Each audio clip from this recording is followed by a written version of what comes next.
बाह पसारे बाबा खड़े हैं गले लगाने लिए, नजरों से श्रृंगार करेंगे नूर बनाने लिए। दिल की बातें दिल से करूं, दिल की बातें दिल से करूं, हो उन पर बलिहार। जहां बाबा बैठे कर रहे हैं मेरा इंतजार, मैं पंछी बनकर उड़ जाऊं।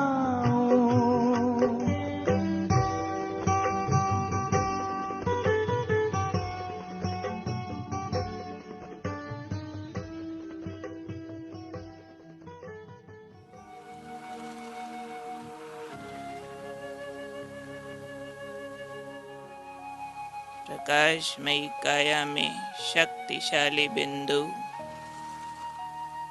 बाबा के सामने बाबा से नजरें मिलाते बाबा का तेजोमय प्रकाश मुझ बिंदु में समा रहा है और मैं न्यारा प्यारा प्रकाशमयी काया में बिंदु ऊपर से नीचे की ओर देखता हूँ। बाबा दिखा रहे हैं ग्लोब पर, ध्यान से देखो जहाँ शरीर बैठा है, ऊपर से नीचे देखो ये शरीर समाप्त हो गया।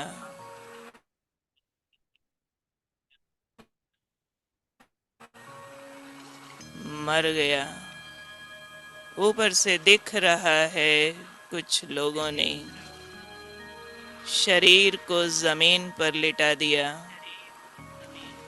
उस पर सफेद चादर डाल दी, फूल डाल दिए, अर्थी सजा दी। कुछ लोग उसको उठाकर चल दिए शमशान की ओर, चिता पर रख दिया, अग्नि दे दी। मैं ऊपर से बाबा की किरणों में चमकता बिंदु प्रकाशमयी काया से देख रहा हूँ ऊपर से दृश्य।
ओम शांति सभी भाई बहनों को।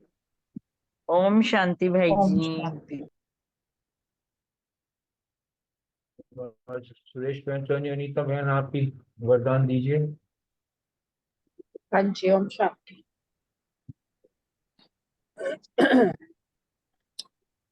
आज की सकार मुरली का बाबा ने सबको बता दिया। सदा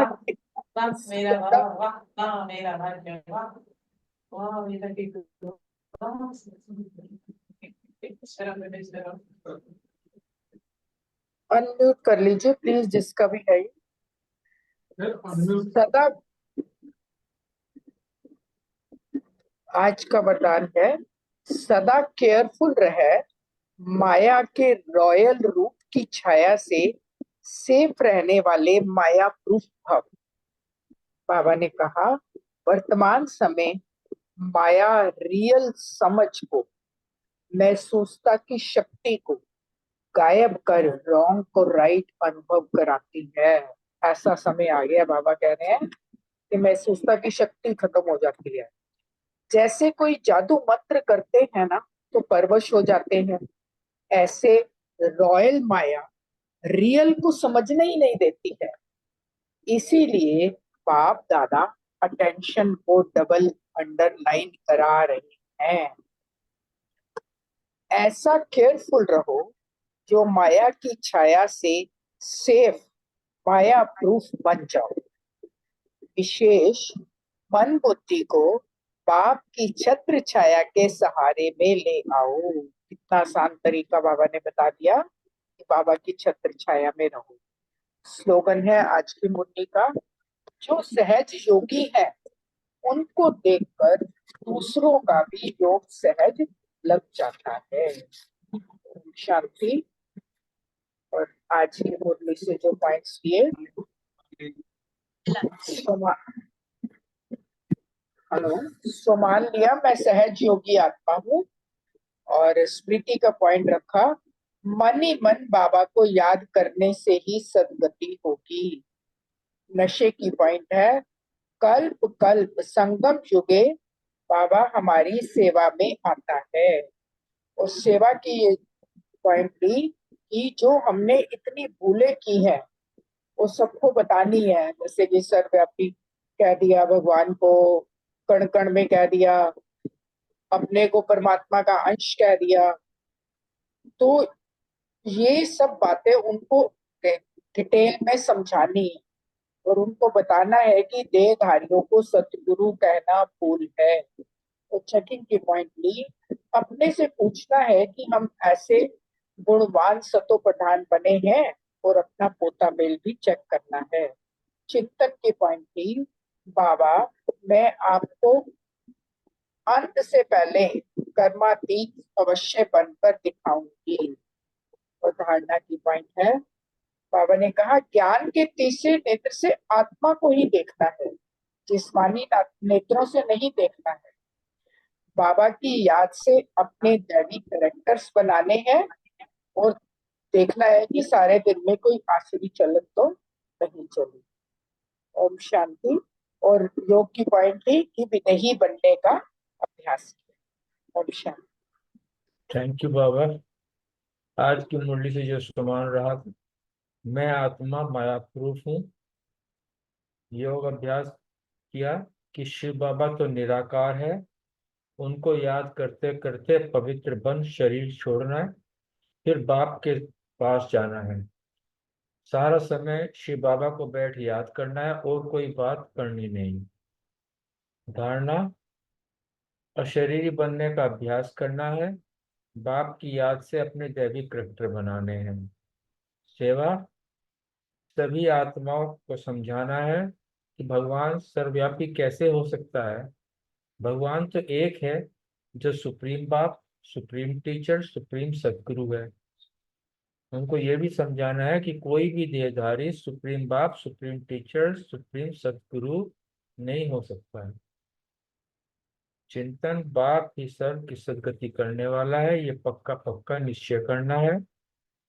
स्मृति, ज्ञान के तीसरे नेत्र से आत्मा को ही देखना है। चेकिंग, हमने सारे दिन में कोई आसुरी चलन तो नहीं चली, इस पर अपनी चेकिंग रखनी। ओम शांति। ओम शांति। सो मान लिया, मैं सहज योगी आत्मा हूँ। धारणा,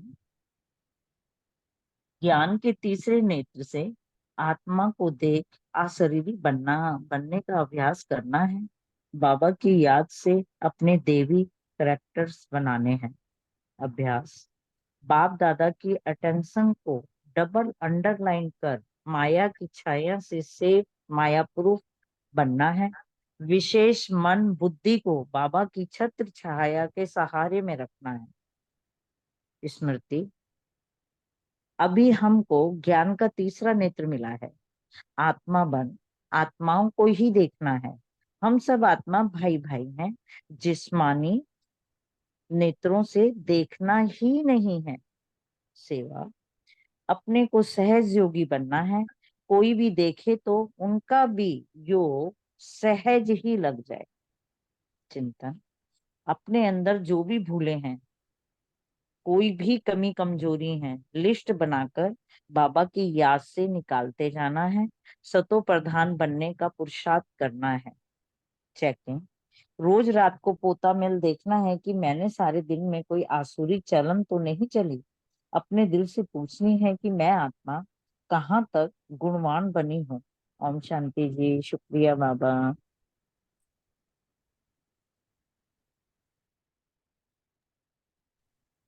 ओम शांति। आज सुमान लिया, मैं मायाकृत आत्मा हूँ। योगाभ्यास विदेही बाप को बहुत प्यार से याद किया, अपने को आत्मा समझ बाप को याद किया।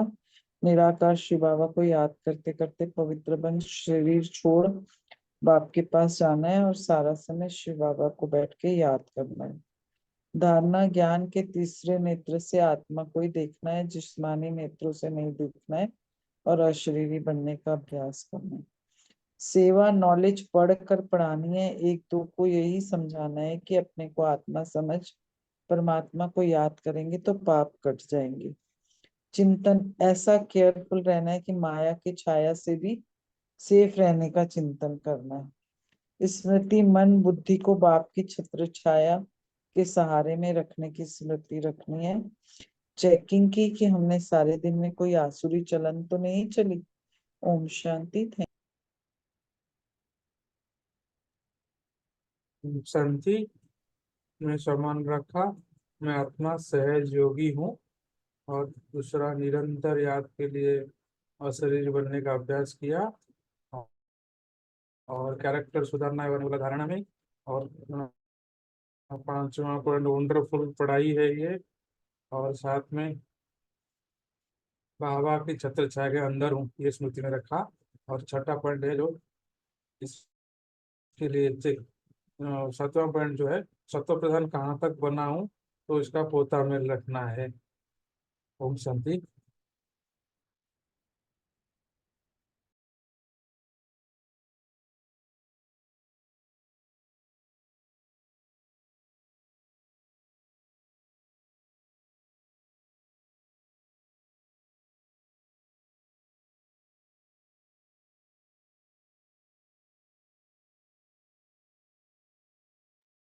ओम शांति। सभी के साकार मुरली के पॉइंट्स हो गए हैं?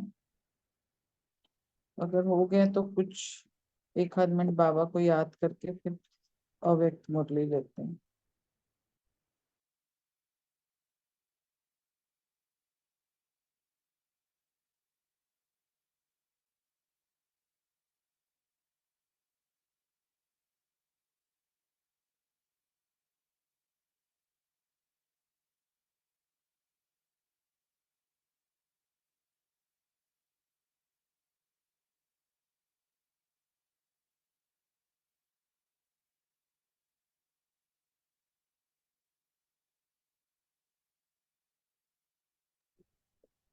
ओम शांति। आज 5/4/81 के बाबा के महावाक्य है। समर्थ कर्मों का आधार धर्म। थोड़ा सा पहले शॉर्ट में लेते हैं।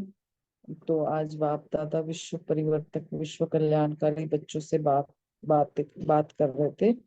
और बाप दादा ने मानव जीवन में हर आत्मा की दो विशेष धारणाएं बताई, एक धर्म और दूसरा कर्म।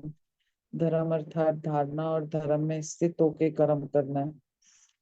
फिर बाबा ने बताया कि पहला पाठ मैं कौन, इस क्वेश्चन में ही सारा ज्ञान हो जाता है। फिर बाबा ने कहा जो टाइटल्स बाप के हैं वो हमारे हैं, अगर हमारे टाइटल्स है तो हम मास्टर हो गए, और जो इस संगम युग पर टाइटल्स है वो हमारी डिग्री है। फिर बाबा ने धर्म और कर्म का मेल होना, यही संगम युग की विशेषता, ये भी बताया। और मैं कौन हूँ ये अच्छी तरह जानने के लिए बाबा ने 3 स्टेजेस बताई। पहले जानना, दूसरे मानना और फिर मानकर चलना। फिर बाबा ने नए बच्चों के लिए भी कहा कि नए नए बच्चे था, छोटे छोटे बच्चे, लाडले बच्चे, फिर बाबा टीचर्स कुमारियों से मुलाकात करते हुए बोले कि कुमारियां, बाबा हमेशा ही कहते हैं कि 100 ब्राह्मणों से उत्तम है। और उनको फिर सदा निर्विघ्न का वरदान दिया, स्व को देखना अर्थात निर्विघ्न बनना। फिर बाबा ने सर्व ब्राह्मणों प्रति विशेष इशारे भी दिए, 3 सर्टिफिकेट भी कहा बाबा ने लेने को, मन पसंद, लोक पसंद और बाप पसंद। फिर बाबा ने कहा क्यों क्या में ना जाकर फुल स्टॉप लगाओ, स्वयं को मोल्ड करने की विशेषता धारण करने के लिए कहा।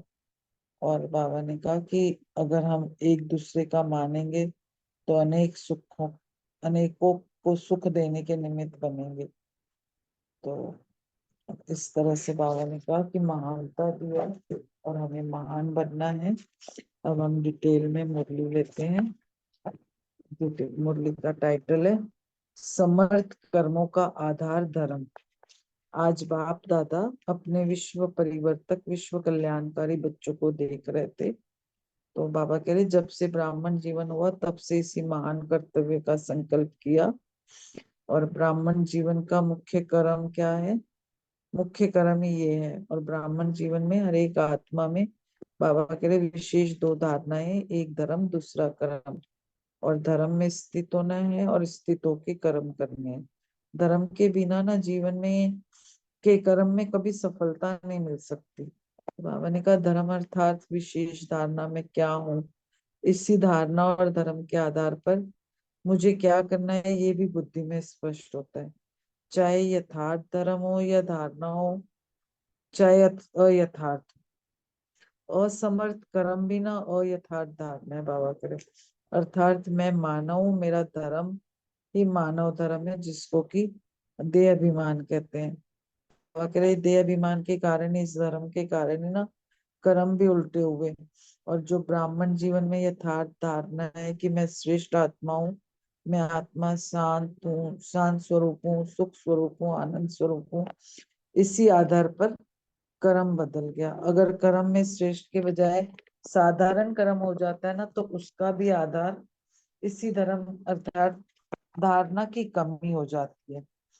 तो बाबा कह रहे मैं श्रेष्ठ आत्मा हूँ, श्रेष्ठ गुणों का स्वरूप हूँ। तो फाउंडेशन भी क्या होएगा? धर्म अर्थात इसी कारण से हम धर्मात्मा बन जाते हैं। तो धर्मात्माओं का जो स्वतः ही व्यर्थ और साधारण कर्म वो समाप्त हो जाते हैं। तो बाबा कह रहे हैं कि कर्म जो होता है ना वो स्वतः ही समर्थ चलता रहता है। तो बाबा ने कहा कि पहला पार्ट कौन है, मैं कौन, इसी क्वेश्चन में ना सारा ज्ञान आ जाता है। तो बाबा कह रहे हैं कि अगर इस प्रश्न का उत्तर निकालेंगे ना कि मैं कौन, तो बहुत बड़ी लिस्ट बन जाएगी। अगर अभी हम 1 सेकंड में भी स्मृति में लाएंगे ना तो पता नहीं कितने टाइटल्स याद आ जाएंगे, क्योंकि कर्म के आधार पर सबसे ज्यादा टाइटल्स बाप के हैं। और जो हम बाप के साथ मददगार हम सब हैं, तो बाप के टाइटल्स वो हमारे टाइटल्स हो गए, तो हम मास्टर हो गए।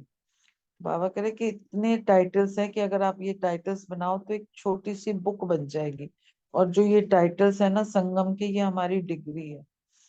तो हमें ना रोज एक नया टाइटल स्मृति में रखना है, अर्थात उस टाइटल के धारणा स्वरूप धर्मात्मा बनकर हमें कर्म करना है। कर्म करते हुए ना धर्म को नहीं छोड़ना है। बाबा कह रहे धर्म और कर्म का मेल होना यही संगम युग की विशेषता है। आगे बाबा ने बड़ा अच्छा बताया कि आत्मा और परमात्मा के जो टूटे हुए संबंध को ना बाप ने जोड़ लिया, तो ऐसे ही हमें धर्म और कर्म के संबंध को जोड़ना है, तब धर्मात्मा प्रत्यक्ष होंगे। तो बाबा ने फिर इसमें बड़ा अच्छा एग्जाम्पल दिया कि पहले तो बाबा ने यही बताया कि धर्म और कर्म का मेल करके चलते हैं, एक को पकड़ लेते हैं, एक को छोड़ देते हैं। तो बाबा कह रहे जैसे कर्म योग है, कर्म और योग का मेल है, अगर एक को छोड़ दें तो इसमें एग्जाम्पल बाबा ने दिया, झूले पे हम झूल रहे हैं, एक रस्सी छूट जाए तो क्या होगा? या ऊपर नीचे हो जाए या छोटी बड़ी हो जाए तो क्या होगा? इसी तरह से ना हम धर्म और कर्म दोनों के मेल के सर्व प्राप्तियों के झूले में झूलते रहे।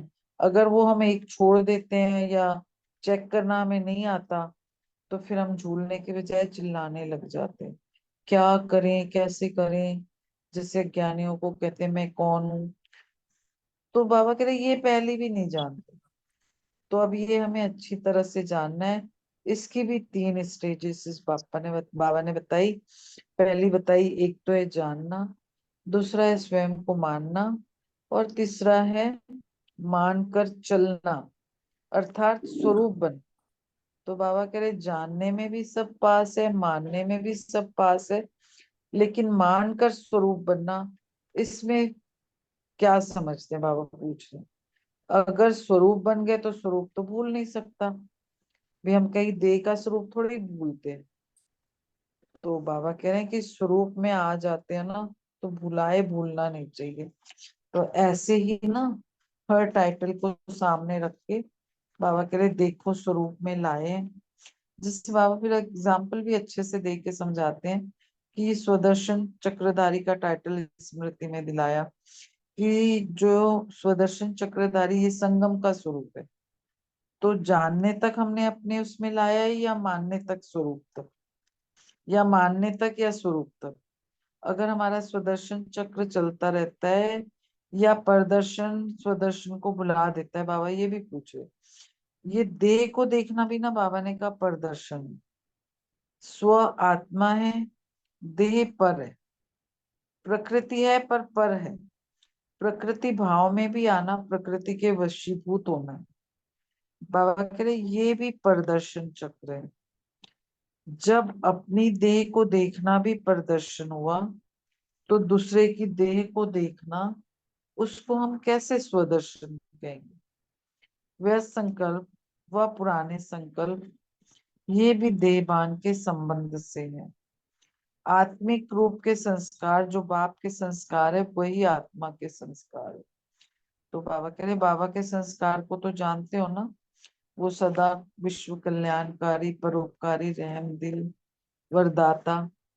तो ऐसे ऐसे संस्कार नेचुरल स्वरूप में हमें भी बनाने हैं। तो संस्कार बनना अर्थात संकल्प, बोल और कर्म स्वतः ही उसी प्रमाण सहज चलना। और संस्कार ऐसी चीज है जो ऑटोमेटिक आत्मा को अपने प्रमाण चलाती है। क्योंकि जो संस्कार है, वो बाबा ने उसको चाबी भी कहा कि हमारे ना संस्कार के वश होके हम अपने आप चलने लगते हैं। तो बाबा ने कहा कि जैसे एक खिलौने की चाबी होती है ना, वो नाचता रहता है। अगर किसी को हम चाबी से वो गिराने का करेंगे तो वो गिरता रहेगा। तो ऐसे ही हमारे जीवन में संस्कार की चाबी है। क्योंकि हमने बाप के जो बाप के संस्कार है, उनको हमें निजी संस्कार बनाना है। अर्थात दूसरे शब्दों में हम कहते हैं ये मेरी नेचर है। अगर हमारी नेचर बाप समान हो जाए, सदा वरदानी, सदा उपकारी, सदा रहम दिल, तो मेहनत करनी पड़ेगी, बाबा पूछ रहे हैं। तो जब मैं कौन हूं को स्वरूप में लाते हैं और इसी धर्म को कर्म में अपनाएंगे, तब कहेंगे स्वरूप तक लाया। बाबा ने कितनी क्लियर कहा कि जब हम इस धर्म को कर्म में अपनाएंगे, तब कहेंगे स्वरूप में लाए। नहीं तो जानने और मानने वाली लिस्ट तक ही रहेंगे। तो स्मृति में सदा हमेशा यही रखना है, मेरा धर्म ही ये है, इस धर्म में सदा स्थित रहना है। कुछ भी हो जाए, चाहे व्यक्ति, चाहे प्रकृति, चाहे परिस्थिति, लेकिन हमारा स्लोगन क्या है? धरत परिये धर्म न छोड़िए। तो इसी स्लोगन को अथवा प्रतिज्ञा को हमें सदा सदा स्मृति में रखना है। फिर आगे बाबा नए बच्चों से वो मिल रहे, तो कह रहे हैं कि जो नए बच्चे, चाहे पुराने पुराने सो नए बच्चे आए, पुराने से पुराने भी हैं और नए भी। नए अर्थात सबसे छोटे बच्चे, और जो सबसे छोटे होते हैं वो लाडले होते हैं। क्योंकि बाबा कह रहे कोई पेड़ पे भी नया पत्ता होता है ना, तो सबको बहुत प्यारा लगता है, सुंदर लगता है। तो बाबा कह रहे चाहे भल नए हैं, लेकिन अधिकार में तो नंबर 1 है ना। ऐसे सदा पुरुषार्थ करते चलो। तो सबसे पहला अधिकार बाबा ने पवित्रता का बताया। उसके आधार पर सुख शांति का सर्वाधिकार प्राप्त हो जाते हैं। तो पहला पवित्रता का अधिकार लेने में बाबा कह रहे हैं नंबर 1 रहना है, और प्राप्ति में भी नंबर 1 हो जाएंगे। तो पवित्रता की फाउंडेशन को कभी कमजोर नहीं करना है। तभी लास्ट सो फास्ट जाएंगे। बाप दादा को ना बच्चों को देख के बड़ी खुशी होती है कि फिर से अपना अधिकार लेने पहुंच गए हैं। तो बाबा कहते हैं खूब रेस करो कि अब 81 में तो टू लेट का बोर्ड नहीं लगा था ना। बाबा कह रहे सब सीट्स खाली हैं, फिक्स नहीं हुई है, जो नंबर लेना चाहो ले लो। इतना अटेंशन रख के चलते चलो, अधिकारी बनो, योग्यताओं को धारण कर योग्य बनते चलो। आगे बाबा याद प्यार दे रहे हैं। ऐसे बाप समान श्रेष्ठ धर्म और श्रेष्ठ कर्मधारी सदा धर्म आत्मा